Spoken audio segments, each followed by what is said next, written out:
Hi friends, ఈరోజు మీకు కేరళ స్వీట్ని పరిచయం చేయబోతున్నాను. దీని పేరైతే మీరే చెప్పాలి. దీనికోసం ఒక బౌల్లోకి 1 కప్పు కొబ్బరి, 1 కప్పు బెల్లం తీసుకుని బాగా కలుపుకొని ఒక సైడ్కి పెట్టుకోవాలి. గోధుమ పిండిని చపాతీ పిండిలాగా కలుపుకొని చిన్న చిన్న ముద్దలు తీసుకుని చపాతీలాగా ఈ విధంగా ఒత్తుకుని ముందుగా తయారు చేసుకున్న స్వీట్ మిశ్రమాన్ని మధ్యలో వేసి చపాతీ చుట్టూ కొంచెం వాటర్ జమ చేసుకుని కజ్జికాయ షేప్లోకి కవర్ చేసేసుకోవాలి. ఈ విధంగా చేతిలోకి తీసుకుని అలా ప్రెస్ చేస్తే మిగిలిన ఖాళీ భాగం అంతా ఈ స్వీటు స్ప్రెడ్ అవుతుంది.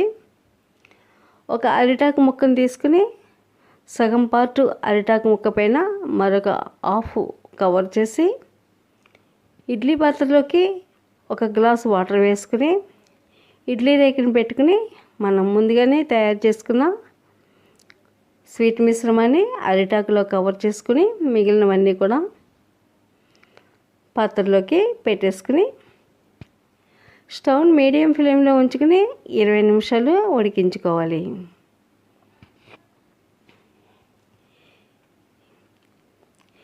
నిమిషాల తర్వాత చూడండి, చాలా గ్రీన్ కలర్లో ఉండే అరిటాకు కలరు ఎలా మారిపోయిందో. ఈ విధంగా అరిటాకులో ఉండటం వల్ల టేస్ట్ కూడా చాలా బాగుంటుంది, హెల్త్కి కూడా చాలా మంచిది. మధ్యలో మనం స్టఫ్ చేసిన స్వీట్ కూడా పాకంలాగా తయారయ్యి మంచి రుచినిస్తుంది. మరి ఈ స్వీట్ పేరేమిటో కామెంట్ ద్వారా నాతో షేర్ చేసుకోండి.